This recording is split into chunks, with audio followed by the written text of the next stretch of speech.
శ్రీ గురుభ్యో నమ. ఓం నమో భగవతే వాసుదేవాయ. భగవద్గీత చతుర్దశో అధ్యాయ గుణత్రయ విభాగ యోగము నుండి ఈవేళ మన 13వ శ్లోకాన్ని పరిశీలన చేసుకుందాం. అప్రకాశో ప్రవృత్తిచ్చ ప్రమాదో మోహ ఏవ చ సమస్యేతాని జాయంతే వివృద్ధే కురునందన. భగవానులు చెబుతూ ఉన్నారు, కురువంశ శ్రేష్ఠుడవగు ఓ అర్జున, తమోగుణము అభివృద్ధి నొందినదగుచుండుగా మనుజుని యందు అవివేకము, బుద్ధి మాంద్యము, సోమరితనము, అజాగ్రత్త, అజ్ఞానము, మూఢత్వము లేక విపరీత జ్ఞానము అనునవి కలుగుతున్నవి. తమో గుణము అభివృద్ధి నొందినప్పుడు జీవుని యందు మత్తు, సోమరితనము, అజాగ్రత్త, బుద్ధిమాంద్యము మున్నగు లక్షణములు గోచరించుచుండును. అతని ఆహార పానీయములందును మాటలందును ఈ తమో గుణమే వ్యక్తమవుచుండును.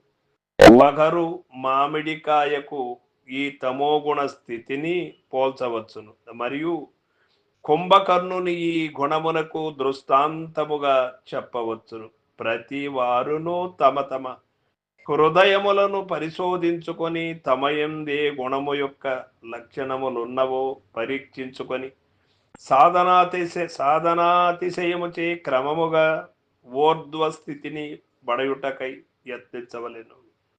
చెట్టు మొదలుకు నీటిని పోయుచున్నచో పిందెలు కాయలు ఒగరుదనము నెమ్మదిగా పులుసుదనముగా మారి ఆ పులుపుదనము కూడా తీపిదనముగా పరిణమించి ఫలము పక్వమై తొట్టతుదకు రాలిపోవును.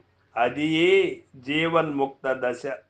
అత్తరి జీవునకు సంసార బంధము నుండి విముక్తి సంభవించును. అయితే ఫలము యొక్క పరిపక్వ స్థితి రాలునట్టి స్థితి.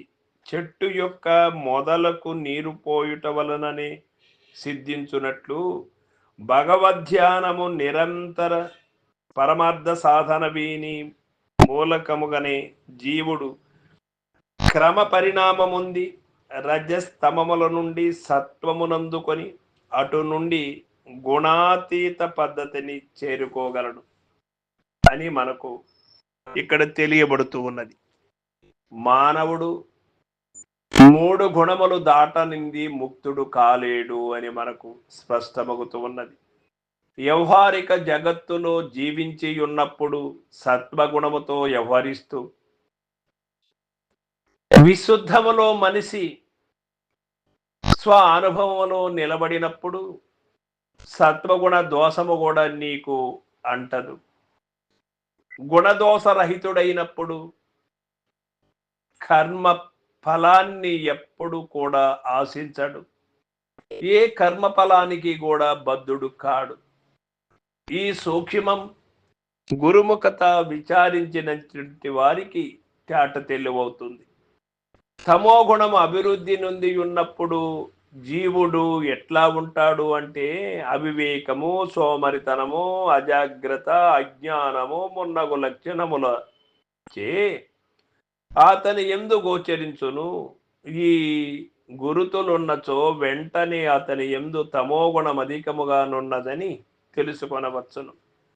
మానవులు అందరూ ఒకే మాదిరి ఉన్నప్పటికీ కూడాను ఉప్పు కర్పూరంబు రొక్క పోలిక నుండి చూడ చూడ రుచుల జాడ వేరు అన్నట్టుగా పురుషులందు పుణ్యపురుషులు వేరుగా ఉంటారు.